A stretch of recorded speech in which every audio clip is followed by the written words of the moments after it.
तोरे जैसा मौका पारी बात लागू होता।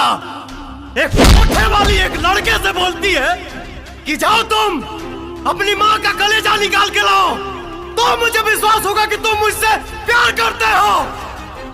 वो लड़का जाता है और अपनी माँ का कलेजा निकालता है। घर से बाहर निकलते वक्त जब लड़के को चौखट पे चोट लगता है तो माँ के कलेजे से आवाज निकलती है कि बेटा संभाल के रस्तोरी को।